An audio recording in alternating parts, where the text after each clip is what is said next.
22:14 exactamente, y el gusto y la alegría de recibir a Martín Cohen. ¿Cómo va, maestro? Bien, muy bien. ¿Vos cómo estás? Eh, Feliz de volver al refugio.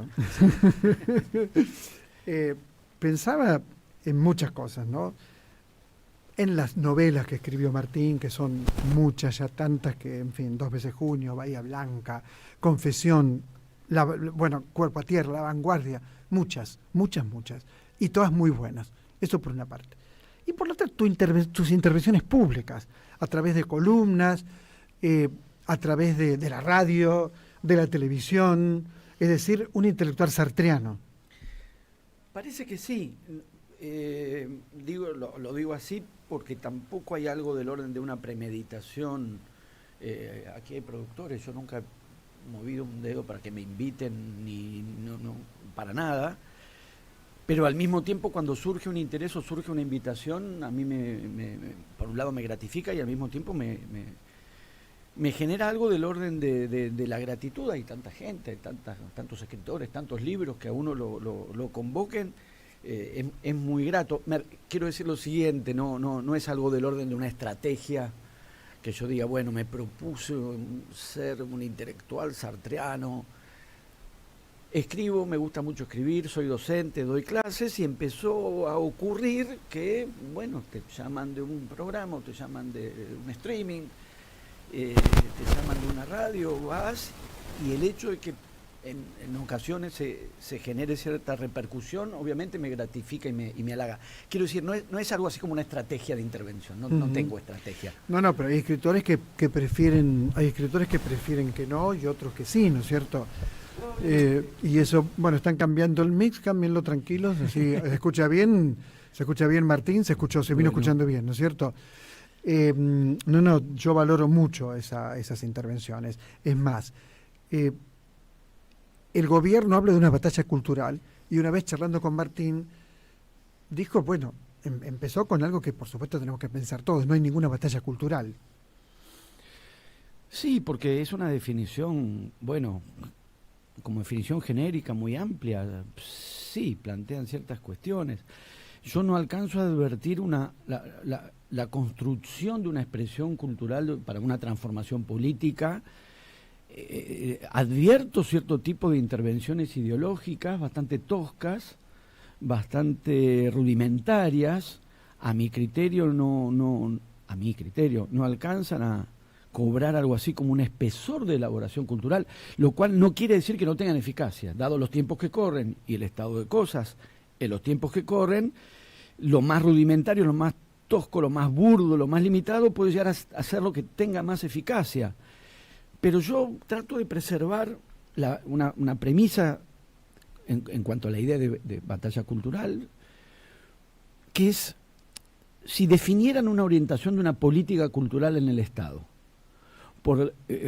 orientación por la cual van a retroceder o van a quitar cierto tipo de apuestas para, por ejemplo, financiar o promover determinado tipo de cine. Es decir, no es esto lo que a nosotros nos interesa, no es este tipo de cine, no es este tipo de estética, lo mismo en el teatro. No nos interesa promover tal o cual teatro, nos interesa, nuestra apuesta cultural es esta otra. O programas culturales, políticas culturales ligadas a la divulgación, la difusión de la literatura argentina, que se digan, bueno, nuestros lineamientos no van a ser estos porque no estamos de acuerdo con esos lineamientos de políticas culturales, vamos a hacer nuestro programa de difusión literaria por esta otra línea, con estos otros autores, con esta otra estética. Entonces ahí hay una apuesta cultural y uno dice, bien, están batallando contra estas estéticas, no apuestan a esta literatura, no apuestan a este teatro, no apuestan a este cine, apuestan a este otro, y uno dice, bueno, a ver, ¿a cuál es el cine al que apuestan?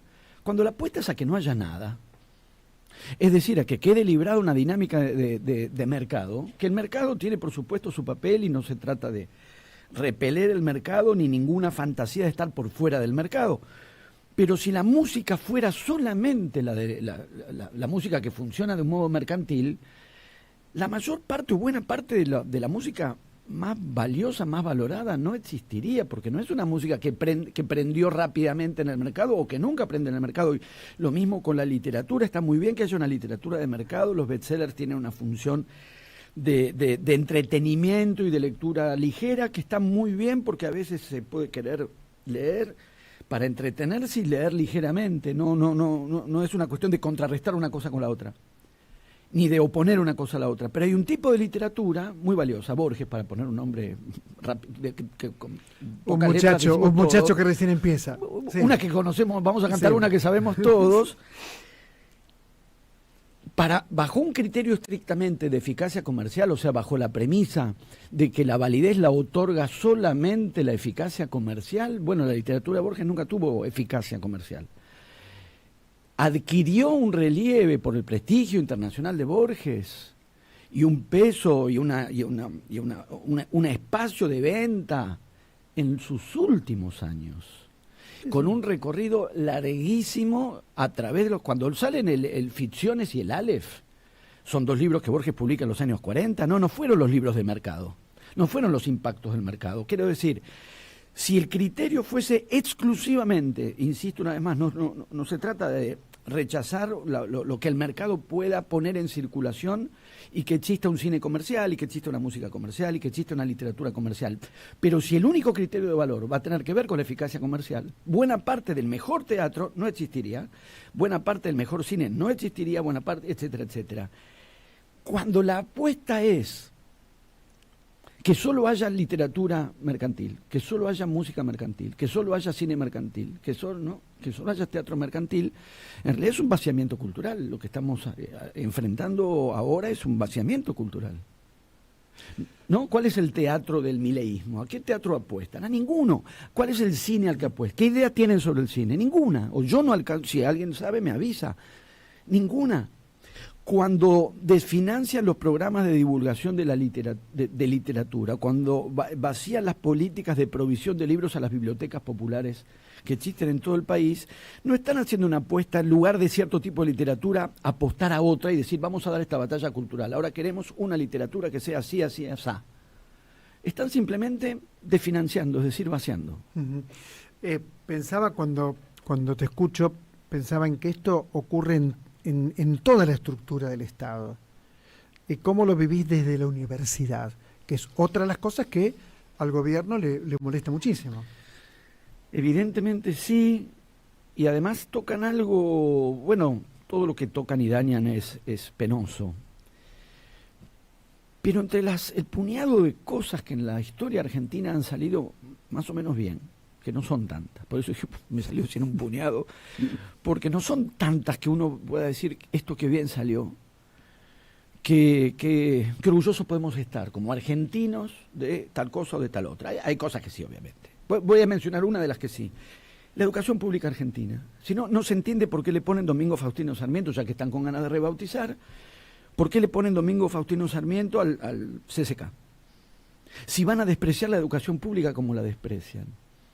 La universidad es parte de ese mismo asunto, pero es un fuerte desprecio, así como hay un fuerte desprecio, y es un desprecio, y además una práctica política concreta, que viene acompañando el desprecio, quiero decir, no es una defenestración retórica, es una defenestración retórica y una política de destrucción orientada contra la educación pública que, teniendo muchísimos problemas como tiene, problemas de larga data, porque los problemas son de larga data, yo diría incluso al revés, la manera, una posibilidad de calibrar la fortaleza y la calidad de la educación pública argentina es después de muchos años de desgaste, de deterioro, de déficit en el financiamiento, se sostiene. El ataque a las universidades además tuvo, para variar porque no es el único caso, pero es el caso por el que me preguntás y además yo trabajo en la universidad, una mezcla de ignorancia porque no saben bien qué es lo que se investiga, qué es lo que se investiga en CONICET. Como tienen una obsesión con los culos, porque tienen una fuerte obsesión con los culos, que trato de no, me parece algo tan sórdido que estén hablando de los culos todo el tiempo. No debe pasar un día en que por una razón u otra algo con los culos tienen y están con el tema de los culos rojos y están todos los días con el tema de los culos rojos. Son funcionarios de gobierno del presidente de la República. Mandril. Sí, bueno, el mandril es ¿qué es lo que les llama la atención del mandril? El culo rojo, el mandril. están con eso, algo un poco oscuro, según presiento, les tienen con eso, porque si no es raro que tematicen el asunto de los culos sin parar. Y un trabajo que en realidad no leyeron y que no formó parte de ninguna investigación de CONICET, o sea que de por medio hay también mentiras en relación al el ano de Batman. Han dicho barrabasadas sobre eso, mintieron con respecto a qué era ese trabajo, no era un trabajo de investigación del CONICET, no conocen el trabajo, no lo han leído, no tienen ni idea de lo que se trata, pero han machacado con eso desde la más absoluta ignorancia para ir contra la investigación. No saben cómo es la investigación en CONICET, mucho menos en el área de humanística o en el área de la literatura por lo pronto, ni cómo trabajamos en la universidad. Y han montado todo eso sobre la base de una mentira, otra vez muy burda y sin embargo muy eficaz, que fue plantear una y otra vez, falsamente, la necesidad de auditar las universidades, tapando con mentira, porque las mentiras ya han desarrollado algún tipo de experimento genético por el cual las mentiras tienen patas larguísimas ahora.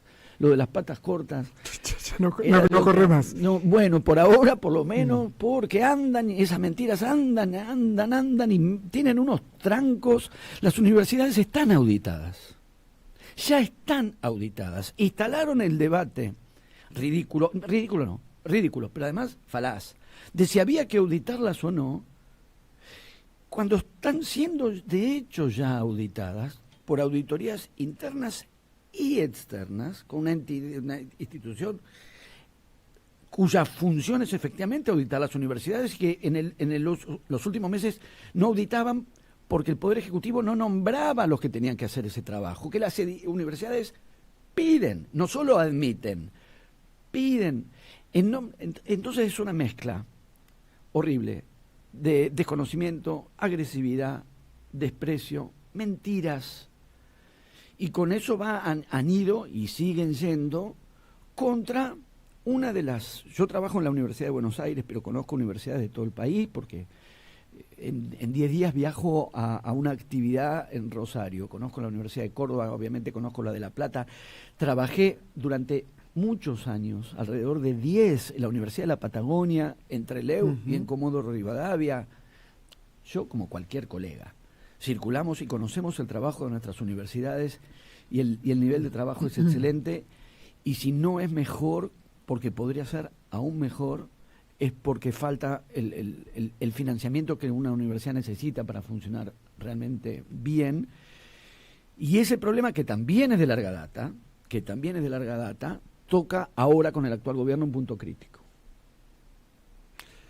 Pensaba primero como profesor brillante que siempre ha sido Martín, también como escritor, ¿no? Siempre pensaba en la obra. Cuando uno lee tus textos, quizás como en todo creador, hay un vínculo con la realidad. Es una ecuación de la realidad, ¿no? Que pasa por un tamiz estético, pero hay una ecuación de la realidad, ¿no es cierto? ¿Cómo vivís este bombardeo que vos también describís en tu tarea como creador, o sea, como artista, como escritor, y también en tu tarea como profesor? Mira, es difícil sostenerlo porque es difícil, a la vez lo hacemos, pero lo hacemos buscando dónde apuntalarnos o dónde sentirnos apuntalados y apuntalar también a los compañeros, a quienes nos dedicamos a este tipo de cosas hoy por hoy tan despreciadas desde el poder del Estado. Sí, ¿no? sí, despreciadas por muy pocos, te digo, ¿no? Bueno, pero esos pocos han cosechado muchos votos, por otras razones, porque yo no creo que el 30% aumentado a 56 provenga de personas que desprecian la educación argentina. Creo que no, y un poco claro. Quiero creer que no, y además creo que no.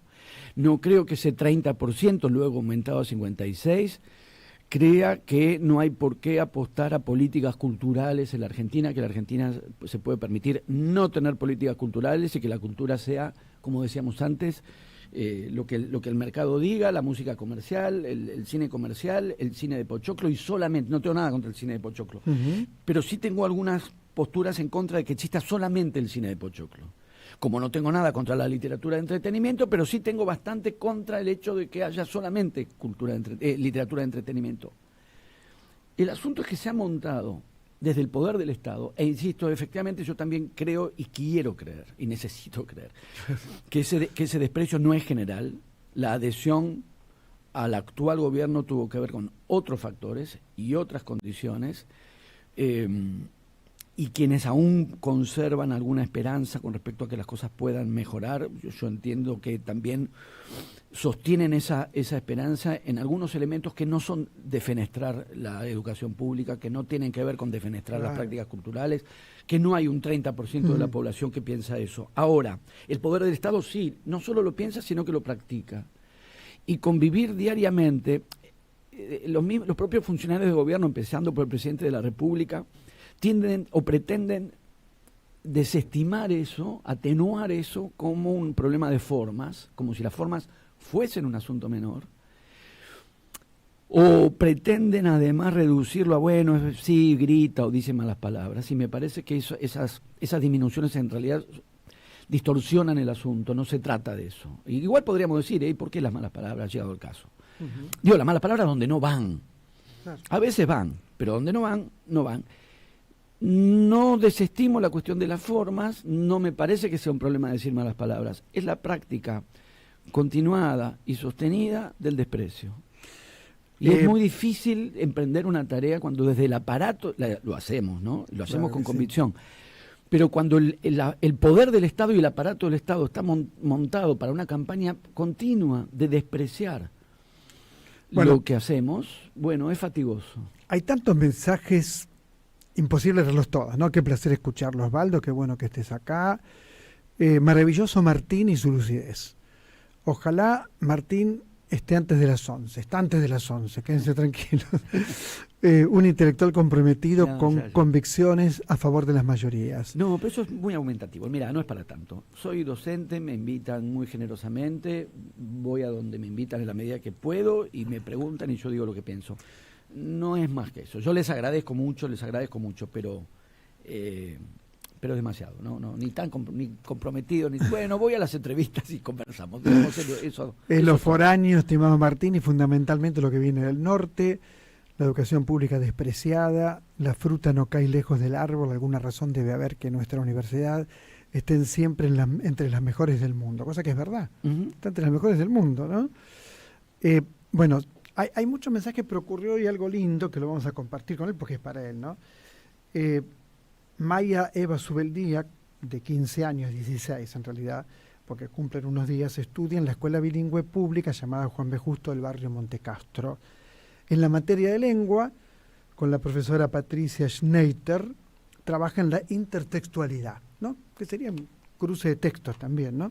Bueno, le pregunta, María Eva Subeldía le pregunta a Martín, porque van a trabajar 2 veces junio, que es una novela de Martín Coban, excelente novela.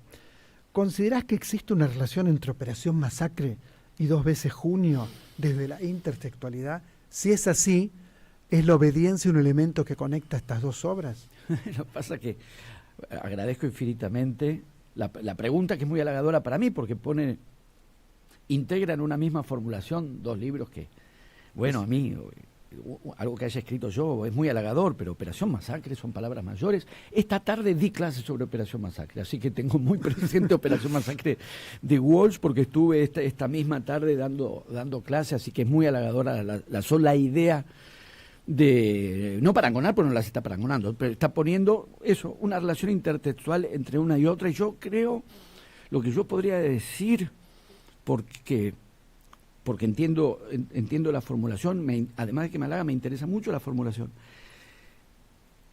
Me parece que hay algo, claro, el texto de Walsh es un punto de inflexión sobre esto que voy a decir ahora, y el mío es una derivación intertextual de ese punto de inflexión que supuso Operación Masacre en 1957, que tiene que ver con el carácter criminal del propio Estado. Asumir el carácter, digamos, algo medianamente establecido, que se ha narrado y planteado más de una vez, pero que probablemente una y otra vez haya que remarcar, porque de hecho el asunto vuelve, que es que qué pasa cuando el delito es cometido por el Estado, qué pasa cuando los crímenes los comete el Estado, qué pasa cuando la violación de la ley es cometida no por una fuerza insurgente, no por un grupo criminal, porque finalmente una fuerza insurgente razonablemente se va a oponer al sistema legal existente. Y una acción delincuencial en su mismo carácter de tal, por definición va a estar por fuera de la ley, por algo son delincuentes. Ahora, cuando el delito es cometido por el Estado, cuando es ni más ni menos que el Estado, que es el que tiene la función de establecer las leyes y de vigilar su cumplimiento y de castigar su incumplimiento, es el que incumple, cuando es el propio Estado el que viola la ley, esa transgresión cobra una gravedad que no tiene parangón con ninguna otra forma de transgresión de la ley, con ninguna otra forma de práctica criminal o con ninguna otra forma de práctica de la violencia. Por eso no hay dos demonios. Por eso no se puede equiparar o plantear una simetría entre una cosa y otra. Y buena parte de Operación Masacre está orientada a una investigación radial, en rigor, de los libros que se llevan en las radios, para establecer a qué hora exactamente se declara la ley marcial, y eso queda en los registros de lo que era Radio del Estado, hasta qué hora estuvieron pasando música clásica y en qué momento interrumpieron la música clásica que estaban pasando, que creo que era Haydn, para anunciar el establecimiento que pasa a regir, una vez que se anuncia, rige la ley marcial, y establecer, como establece Walsh cuando establece los horarios exactos, que los fusilamientos en José León Suárez habían sido cometidos antes de la declaración de la ley marcial, y que por lo tanto, aún bajo las condiciones legales entre comillas, porque se trataba de una dictadura y por lo tanto de un poder tomado por la fuerza, al interior de ese poder y al interior de esa dictadura existían leyes y el Estado viola sus propias leyes, incluso las de una dictadura militar como la que había a partir del 55. Esta idea de indagar los crímenes del propio Estado y esta ruptura que es al mismo tiempo política y jurídica de la gravedad incomparable que supone que sea el propio Estado el que quiebra el orden legal, me parece... Operación Masacre tiene un carácter fundacional en ese sentido y muy modestamente 2 veces junio puede ser conectada por esa línea, como Maya muy generosamente me mandan dos preguntas: ¿a qué se debe el título 2 veces junio? Y si tuvieses la oportunidad de cambiar algo de 2 veces junio, ¿lo harías? Es una pregunta que hacen adolescentes, gente de 16 años. 2 veces junio. Encontré ese título, yo escribí esa novela, salió en el 2002, la escribí en el 2000, en el año 2000, inicialmente con una idea que la idea inicial tenía que ver con el 78, con el Mundial, con contar solamente la noche que Argentina pierde. Argentina pierde un partido durante el Mundial 78. A mí, como me interesa mucho la memoria, me interesa también el olvido, porque el olvido parte de la memoria. Claro. Y me encontré más de una vez con gente que le gusta el fútbol y que no recordaba que Argentina había perdido un partido. Y a mí, cuando hay un olvido, como digo, como me interesa la memoria, me interesa el olvido. Y los olvidos, como sabemos, son muy significativos para entender la memoria. Evidentemente, la memoria triunfal del Mundial ganado era tal que la noche del partido perdido estaba como diluida. Y pensé no contar el horror detrás de los festejos, porque no creo que 2 veces junio la novela tenga que ver con que estén por delante los festejos deportivos y por detrás el horror, porque no hay festejo deportivo, porque la novela transcurre solamente la noche que Argentina pierde con Italia, claro. 1-0, con gol de Roberto Bétega, con lo cual la idea fue contar el Mundial en clave de pesadumbre, no mostrar el horror detrás de los festejos, sino tomar un segmento que me permitía contar el Mundial con clima de pesadumbre, porque la historia transcurría solo en esa noche. Hasta ahí tenía una idea para la novela. Y escribiendo la novela, yo creo que mientras la escribía, hubo una asociación, que diría que en principio futbolística, que es que Argentina pierde con Italia en el 78, había perdido con Italia en el 74, vuelve a perder con Italia en el 82. Con el 74 creo que sí, pero bueno. cuando digo, podemos hacer algo con el 82, claro, 82 no solo es otro mundial, es Malvinas, y ahí tenía, no solo otro mundial, tenía, y otro año, otro junio, y me permitió proyectar lo que estaba armado alrededor del 78, un conscripto con el que es su jefe, el médico para el cual él es chofer en ese momento, proyectar esas historias, no en un continuo, la novela corta y pasa a un segundo junio. ¿A qué pasa con estos personajes 4 años después? De ahí sale el título. Excelente novela. Una pregunta importante. ¿Qué hacemos con Gago? Perdón. Y no, nunca pensé revisar nada porque nunca la volví a leer. De manera, y la escribí hace 20 años y no la pienso volver a leer. No la vas a leer. No leo lo que yo escribo. Entonces, no sé qué revisaría. Tendría que leerla y no estoy dispuesto. ¿Qué hacemos con Gago? Lo que hacemos con Gago. Él tiene un libro sobre Boca, que es excelente el libro también. ¿Qué hacemos con Gago? ¿Qué hacemos con Cavani? A ver, ¿le enseñamos a patear penales a Cavani o no le enseñamos? Le decimos, no, se patean así. Escribí un libro con un amigo que se llama Ricardo Cohen, el libro se llama Desde la Boca. ¿Qué hacemos con, Cavani sabe? Aparte, yo lo único que tendría para aportar es, hay que cruzar el tiro y el otro día lo cruzó y aún así se lo atajaron. Con Gago...